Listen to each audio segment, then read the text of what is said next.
طاسین، یہ قرآن اور کتاب روشن کی آیتیں ہیں، مومنوں کے لیے ہدایت اور بشارت ہے۔ وہ جو نماز پڑھتے اور زکوٰۃ دیتے اور آخرت کا یقین رکھتے ہیں۔ جو لوگ آخرت پر ایمان نہیں رکھتے، ہم نے ان کے اعمال ان کے لیے آراستہ کر دیے ہیں تو وہ سرگرداں ہو رہے ہیں۔ یہی لوگ ہیں جن کے لیے بڑا عذاب ہے اور وہ آخرت میں بھی بہت نقصان اٹھانے والے ہیں۔ اور تم کو قرآن خدائے حکیم و علیم کی طرف سے عطا کیا جاتا ہے۔ جب موسیٰ نے اپنے گھر والوں سے کہا کہ میں نے آگ دیکھی ہے، میں وہاں سے رستے کا پتہ لاتا ہوں یا سلگتا ہوا انگارہ تمہارے پاس لاتا ہوں تاکہ تم تاپو۔ جب موسیٰ اس کے پاس آئے تو ندا آئی کہ وہ جو آگ میں تجلی دکھاتا ہے بابرکت ہے، اور وہ جو آگ کے ارد گرد ہے، اور خدا جو تمام عالم کا پروردگار ہے پاک ہے۔ اے موسیٰ، میں ہی خدائے غالب و دانا ہوں، اور اپنی لاٹھی ڈال دو۔ جب اسے دیکھا تو اس طرح ہل رہی تھی گویا سانپ ہے، تو پیٹھ پھیر کر بھاگے اور پیچھے مڑ کر نہ دیکھا۔ حکم ہوا کہ موسیٰ ڈرو مت، ہمارے پاس پیغمبر ڈرا نہیں کرتے۔ ہاں، جس نے ظلم کیا پھر برائی کے بعد اسے نیکی سے بدل دیا تو میں بخشنے والا مہربان ہوں۔ اور اپنا ہاتھ اپنے گریبان میں ڈالو، بے عیب سفید نکلے گا، ان 2 معجزوں کے ساتھ جو 9 معجزوں میں داخل ہیں۔ فرعون اور اس کی قوم کے پاس جاؤ کہ وہ بد کردار لوگ ہیں۔ جب ان کے پاس ہماری روشن نشانیاں پہنچیں، کہنے لگے یہ صریح جادو ہے، اور بے انصافی اور غرور سے ان سے انکار کیا، لیکن ان کے دل ان کو مان چکے تھے۔ سو دیکھ لو کہ فساد کرنے والوں کا انجام کیسا ہوا۔ اور ہم نے داؤد اور سلیمان کو علم بخشا، اور انہوں نے کہا کہ خدا کا شکر ہے جس نے ہمیں اپنے بہت سے مومن بندوں پر فضیلت دی۔ اور سلیمان داؤد کے قائم مقام ہوئے اور کہنے لگے کہ لوگوں، ہمیں خدا کی طرف سے جانوروں کی بولی سکھائی گئی ہے اور ہر چیز عنایت فرمائی گئی ہے، بے شک یہ اس کا صریح فضل ہے۔ اور سلیمان کے لیے جنوں اور انسانوں اور پرندوں کے لشکر جمع کیے گئے، اور وہ قسم وار کیے گئے تھے، یہاں تک کہ جب چیونٹیوں کے میدان میں پہنچے تو ایک چیونٹی نے کہا کہ چیونٹیوں اپنے اپنے بلوں میں داخل ہو جاؤ، ایسا نہ ہو کہ سلیمان اور اس کے لشکر تم کو کچل ڈالیں اور ان کو خبر بھی نہ ہو۔ تو وہ اس کی بات سے ہنس پڑے اور کہنے لگے کہ اے پروردگار، مجھے توفیق عنایت کر کہ جو احسان تو نے مجھ پر اور میرے ماں باپ پر کیے ہیں ان کا شکر کروں، اور ایسے نیک کام کروں کہ تو ان سے خوش ہو جائے، اور مجھے اپنی رحمت سے اپنے نیک بندوں میں داخل فرما۔ اور جب انہوں نے جانوروں کا جائزہ لیا تو کہنے لگے کیا سبب ہے کہ ہدہد نظر نہیں آتا؟ کیا کہیں غائب ہو گیا ہے؟ میں اسے سخت سزا دوں گا یا ذبح کر ڈالوں گا، یا میرے سامنے اپنی بے قصوری کی دلیل صریح پیش کرے۔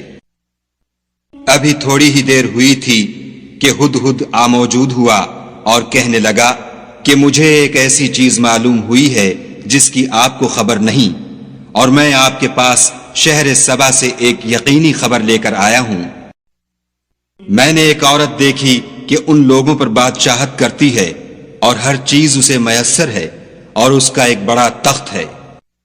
میں نے دیکھا کہ وہ اور اس کی قوم خدا کو چھوڑ کر آفتاب کو سجدہ کرتے ہیں، اور شیطان نے ان کے اعمال انہیں آراستہ کر دکھائے ہیں اور ان کو رستے سے روک رکھا ہے، پس وہ رستے پر نہیں آتے اور نہیں سمجھتے کہ خدا کو جو آسمانوں اور زمین میں چھپی چیزوں کو ظاہر کر دیتا اور تمہارے پوشیدہ اور ظاہر اعمال کو جانتا ہے، کیوں سجدہ نہ کریں۔ خدا کے سوا کوئی عبادت کے لائق نہیں، وہی عرش عظیم کا مالک ہے۔ سلیمان نے کہا اچھا، ہم دیکھیں گے تو نے سچ کہا ہے یا تو جھوٹا ہے۔ یہ میرا خط لے جا اور اسے ان کی طرف ڈال دے، پھر ان کے پاس سے پھر آ اور دیکھ کہ وہ کیا جواب دیتے ہیں۔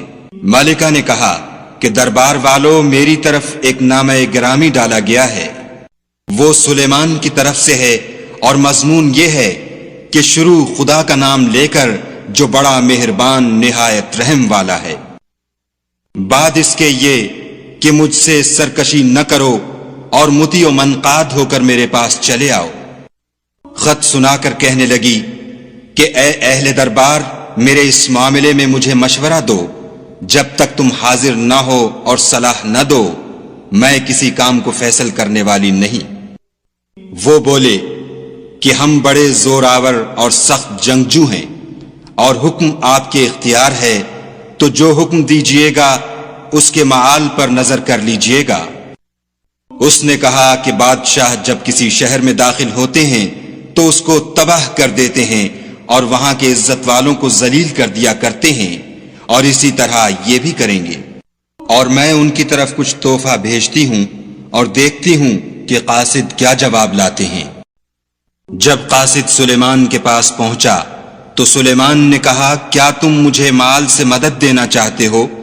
جو کچھ خدا نے مجھے عطا فرمایا ہے وہ اس سے بہتر ہے جو تمہیں دیا ہے۔ حقیقت یہ ہے کہ اپنے تحفے سے تم ہی خوش ہوتے ہوگے۔ ان کے پاس واپس جاؤ، ہم ان پر ایسے لشکر لے کر حملہ کریں گے جن کے مقابلے کی ان میں طاقت نہ ہوگی، اور ان کو وہاں سے بے عزت کر کے نکال دیں گے اور وہ ذلیل ہوں گے۔ سلیمان نے کہا کہ اے دربار والو، کوئی تم میں ایسا ہے کہ قبل اس کے کہ وہ لوگ فرما بردار ہو کر ہمارے پاس آئیں ملکہ کا تخت میرے پاس لے آئے؟ جنات میں سے ایک قوی ہیکل جن نے کہا کہ قبل اس کے کہ آپ اپنی جگہ سے اٹھیں میں اس کو آپ کے پاس لا حاضر کرتا ہوں، اور مجھے اس پر قدرت بھی حاصل ہے اور امانت دار بھی ہوں۔ ایک شخص جس کو کتاب الہی کا علم تھا کہنے لگا کہ میں آپ کی آنکھ کے جھپکنے سے پہلے اسے آپ کے پاس حاضر کیے دیتا ہوں۔ جب سلیمان نے تخت کو اپنے پاس رکھا ہوا دیکھا تو کہا کہ یہ میرے پروردگار کا فضل ہے تاکہ مجھے آزمائے کہ میں شکر کرتا ہوں یا کفران نعمت کرتا ہوں، اور جو شکر کرتا ہے تو اپنے ہی فائدے کے لیے شکر کرتا ہے، اور جو ناشکری کرتا ہے تو میرا پروردگار بے پرواہ اور کرم کرنے والا ہے۔ سلیمان نے کہا کہ مالکہ کے امتحان عقل کے لیے اس کے تخت کی صورت بدل دو، دیکھیں کہ وہ سوجھ بوجھ رکھتی ہے یا ان لوگوں میں سے ہے جو سوجھ نہیں رکھتے۔ جب وہ آ پہنچی تو پوچھا گیا کہ کیا آپ کا تخت بھی اسی طرح کا ہے؟ اس نے کہا کہ یہ تو گویا ہو بہو وہی ہے، اور ہم کو اس سے پہلے ہی سلیمان کی عظمت و شان کا علم ہو گیا تھا، اور ہم فرما بردار ہیں۔ اور وہ جو خدا کے سوا اور کی پرستش کرتی تھی سلیمان نے اس کو اس سے منع کیا، اس سے پہلے تو وہ کافروں میں سے تھی۔ پھر اس سے کہا گیا کہ محل میں چلیے۔ جب اس نے اس کے فرش کو دیکھا تو اسے پانی کا حوض سمجھا اور کپڑا اٹھا کر اپنی پنڈلیاں کھول دیں۔ سلیمان نے کہا یہ ایسا محل ہے جس کے نیچے بھی شیشے جڑے ہوئے ہیں۔ وہ بول اٹھی کہ پروردگار میں اپنے آپ پر ظلم کرتی رہی تھی، اور اب میں سلیمان کے ہاتھ پر خدا رب العالمین پر ایمان لاتی ہوں۔ اور ہم نے سمود کی طرف ان کے بھائی صالح کو بھیجا کہ خدا کی عبادت کرو، تو وہ دو فریق ہو کر آپس میں جھگڑنے لگے۔ صالح نے کہا کہ اے قوم، تم بھلائی سے پہلے برائی کے لیے کیوں جلدی کرتے ہو، اور خدا سے بخشش کیوں نہیں مانگتے تاکہ تم پر رحم کیا جائے؟ وہ کہنے لگے کہ تم اور تمہارے ساتھی ہمارے لیے شگون بد ہیں۔ صالح نے کہا کہ تمہاری بدشگونی خدا کی طرف سے ہے، بلکہ تم ایسے لوگ ہو جن کی آزمائش کی جاتی ہے۔ اور شہر میں 9 شخص تھے جو ملک میں فساد کیا کرتے تھے اور اصلاح سے کام نہیں لیتے تھے۔ کہنے لگے کہ خدا کی قسم کھاؤ کہ ہم رات کو اس پر اور اس کے گھر والوں پر شبخون ماریں گے، پھر اس کے وارثوں سے کہہ دیں گے کہ ہم تو اس کے گھر والوں کے موقع ہلاکت پر گئے ہی نہیں، اور ہم سچ کہتے ہیں۔ اور وہ ایک چال چلے اور ہم بھی ایک چال چلے، اور ان کو کچھ خبر نہ ہوئی۔ تو دیکھ لو کہ ان کی چال کا انجام کیسا ہوا، ہم نے ان کو اور ان کی قوم سب کو ہلاک کر ڈالا۔ اب یہ ان کے گھر ان کے ظلم کے سبب خالی پڑے ہیں۔ جو لوگ دانش رکھتے ہیں ان کے لیے اس میں نشانی ہے، اور جو لوگ ایمان لائے اور ڈرتے تھے ان کو ہم نے نجات دی۔ اور لوط کو یاد کرو جب انہوں نے اپنی قوم سے کہا کہ تم بے حیائی کے کام کیوں کرتے ہو اور تم دیکھتے ہو؟ کیا تم عورتوں کو چھوڑ کر لذت حاصل کرنے کے لیے مردوں کی طرف مائل ہوتے ہو؟ حقیقت یہ ہے کہ تم احمق لوگ ہو۔ تو ان کی قوم کے لوگ بولے تو یہ بولے، اور اس کے سوا ان کا کچھ جواب نہ تھا کہ لوط کے گھر والوں کو اپنے شہر سے نکال دو، یہ لوگ پاک بننا چاہتے ہیں۔ تو ہم نے ان کو اور ان کے گھر والوں کو نجات دی، مگر ان کی بیوی کہ اس کی نسبت ہم نے مقرر کر رکھا تھا کہ وہ پیچھے رہنے والوں میں ہوگی، اور ہم نے ان پر مہ برسایا، سو جو مہ ان لوگوں پر برسا جن کو متنبع کر دیا گیا تھا برا تھا۔ کہہ دو کہ سب تعریف خدا ہی کو سزاوار ہے، اور اس کے بندوں پر سلام ہے جن کو اس نے منتخب فرمایا۔ بھلا خدا بہتر ہے یا وہ جن کو یہ اس کا شریک بناتے ہیں؟ بھلا کس نے آسمانوں اور زمین کو پیدا کیا، اور کس نے تمہارے لیے آسمان سے پانی برسایا؟ ہم نے، پھر ہم نے اس سے سرسبز باغ اگائے۔ تمہارا کام تو نہ تھا کہ تم ان کے درختوں کو اگاتے، تو کیا خدا کے ساتھ کوئی اور بھی معبود ہے؟ ہرگز نہیں، بلکہ یہ لوگ رستے سے الگ ہو رہے ہیں۔ بھلا کس نے زمین کو قرارگاہ بنایا، اور اس کے بیچ نہریں بنائیں، اور اس کے لیے پہاڑ بنائے، اور کس نے دو دریاؤں کے بیچ اوٹ بنائی؟ یہ سب کچھ خدا نے بنایا، تو کیا خدا کے ساتھ کوئی اور معبود بھی ہے؟ ہرگز نہیں، بلکہ ان میں اکثر دانش نہیں رکھتے۔ بھلا کون بے قرار کی التجا قبول کرتا ہے جب وہ اس سے دعا کرتا ہے، اور کون اس کی تکلیف کو دور کرتا ہے، اور کون تم کو زمین میں اگلوں کا جانشین بناتا ہے؟ یہ سب کچھ خدا کرتا ہے، تو کیا خدا کے ساتھ کوئی اور معبود بھی ہے؟ ہرگز نہیں، مگر تم بہت کم غور کرتے ہو۔ بھلا کون تم کو جنگل اور دریا کے اندھیروں میں رستہ بتاتا، اور کون ہواؤں کو اپنی رحمت کے آگے خوشخبری بنا کر بھیجتا ہے؟ یہ سب کچھ خدا کرتا ہے، تو کیا خدا کے ساتھ کوئی اور معبود بھی ہے؟ ہرگز نہیں۔ یہ لوگ جو شرک کرتے ہیں، خدا کی شان اس سے بلند ہے۔ بھلا کون خلقت کو پہلی بار پیدا کرتا، پھر اس کو بار بار پیدا کرتا رہتا ہے؟ اور کون تم کو آسمان اور زمین سے رزق دیتا ہے؟ یہ سب کچھ خدا کرتا ہے، تو کیا خدا کے ساتھ کوئی اور معبود بھی ہے؟ ہرگز نہیں۔ کہہ دو کہ مشرکو، اگر تم سچے ہو تو دلیل پیش کرو۔ کہہ دو کہ جو لوگ آسمانوں اور زمین میں ہیں خدا کے سوا غیب کی باتیں نہیں جانتے، اور نہ یہ جانتے ہیں کہ کب زندہ کر کے اٹھائے جائیں گے، بلکہ آخرت کے بارے میں ان کا علم منتہی ہو چکا ہے، بلکہ وہ اس سے شک میں ہیں، بلکہ اس سے اندھے ہو رہے ہیں۔ اور جو لوگ کافر ہیں کہتے ہیں کہ جب ہم اور ہمارے باپ دادا مٹی ہو جائیں گے تو کیا ہم پھر قبروں سے نکالے جائیں گے؟ یہ وعدہ ہم سے اور ہمارے باپ دادا سے پہلے سے ہوتا چلا آیا ہے۔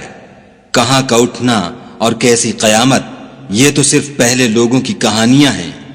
کہہ دو کہ ملک میں چلو پھرو، پھر دیکھو کہ گناہ گاروں کا انجام کیا ہوا، اور ان کے حال پر غم نہ کرنا، اور نہ ان چالوں سے جو یہ کر رہے ہیں تنگ دل ہونا۔ اور کہتے ہیں کہ اگر تم سچے ہو تو یہ وعدہ کب پورا ہوگا؟ کہہ دو کہ جس عذاب کے لیے تم جلدی کر رہے ہو شاید اس میں سے کچھ تمہارے نزدیک آ پہنچا ہو، اور تمہارا پروردگار تو لوگوں پر فضل کرنے والا ہے، لیکن ان میں سے اکثر شکر نہیں کرتے۔ اور جو باتیں ان کے سینوں میں پوشیدہ ہوتی ہیں اور جو کام وہ ظاہر کرتے ہیں، تمہارا پروردگار ان سب کو جانتا ہے۔ اور آسمانوں اور زمین میں کوئی پوشیدہ چیز نہیں ہے مگر وہ کتاب روشن میں لکھی ہوئی ہے۔ بے شک یہ قرآن بنی اسرائیل کے سامنے اکثر باتیں جن میں وہ اختلاف کرتے ہیں بیان کر دیتا ہے، اور بے شک یہ مومنوں کے لیے ہدایت اور رحمت ہے۔ تمہارا پروردگار قیامت کے روز ان میں اپنے حکم سے فیصلہ کر دے گا، اور وہ غالب اور علم والا ہے۔ تو خدا پر بھروسہ رکھو، تم تو حق صریح پر ہو۔ کچھ شک نہیں کہ تم مردوں کو بات نہیں سنا سکتے، اور نہ بہروں کو جبکہ وہ پیٹھ پھیر کر پھر جائیں آواز سنا سکتے ہو، اور نہ اندھوں کو گمراہی سے نکال کر رستہ دکھا سکتے ہو۔ تم تو انہی کو سنا سکتے ہو جو ہماری آیتوں پر ایمان لاتے ہیں اور وہ فرما بردار ہو جاتے ہیں۔ اور جب ان کے بارے میں عذاب کا وعدہ پورا ہوگا تو ہم ان کے لیے زمین میں سے ایک جانور نکالیں گے جو ان سے بیان کر دے گا، اس لیے کہ لوگ ہماری آیتوں پر ایمان نہیں لاتے تھے۔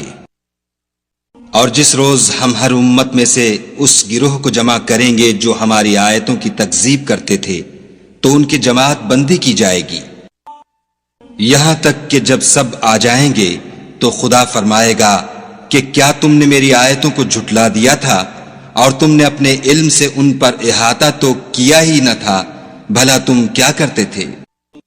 اور ان کے ظلم کے سبب ان کے حق میں وعدہ عذاب پورا ہو کر رہے گا تو وہ بول بھی نہ سکیں گے۔ کیا انہوں نے نہیں دیکھا کہ ہم نے رات کو اس لیے بنایا ہے کہ اس میں آرام کریں اور دن کو روشن بنایا ہے کہ اس میں کام کریں؟ بے شک اس میں مومن لوگوں کے لیے نشانیاں ہیں۔ اور جس روز سور پھونکا جائے گا تو جو لوگ آسمانوں اور جو زمین میں ہیں سب گھبرا اٹھیں گے مگر وہ جسے خدا چاہے، اور سب اس کے پاس عاجز ہو کر چلے آئیں گے۔ اور تم پہاڑوں کو دیکھتے ہو تو خیال کرتے ہو کہ اپنی جگہ پر کھڑے ہیں، مگر وہ اس روز اس طرح اڑتے پھریں گے جیسے بادل۔ یہ خدا کی کاریگری ہے جس نے ہر چیز کو مضبوط بنایا، بے شک وہ تمہارے سب افعال سے باخبر ہے۔ جو شخص نیکی لے کر آئے گا تو اس کے لیے اس سے بہتر بدلہ تیار ہے، اور ایسے لوگ اس روز گھبراہٹ سے بے خوف ہوں گے۔ اور جو برائی لے کر آئے گا تو ایسے لوگ اوندھے منہ دوزخ میں ڈال دیے جائیں گے۔ تم کو تو انہی اعمال کا بدلہ ملے گا جو تم کرتے رہے ہو۔ کہہ دو مجھ کو یہی ارشاد ہوا ہے کہ اس شہر مکہ کے مالک کی عبادت کروں جس نے اس کو محترم اور مقام ادب بنایا ہے، اور سب چیز اسی کی ہے، اور یہ بھی حکم ہوا ہے کہ اس کا حکم بردار رہوں، اور یہ بھی کہ قرآن پڑھا کروں۔ تو جو شخص راہ راست اختیار کرتا ہے تو اپنے ہی فائدے کے لیے اختیار کرتا ہے، اور جو گمراہ رہتا ہے تو کہہ دو کہ میں تو صرف نصیحت کرنے والا ہوں۔ اور کہو کہ خدا کا شکر ہے وہ تم کو عنقریب اپنی نشانیاں دکھائے گا تو تم ان کو پہچان لوگے، اور جو کام تم کرتے ہو تمہارا پروردگار ان سے بے خبر نہیں ہے۔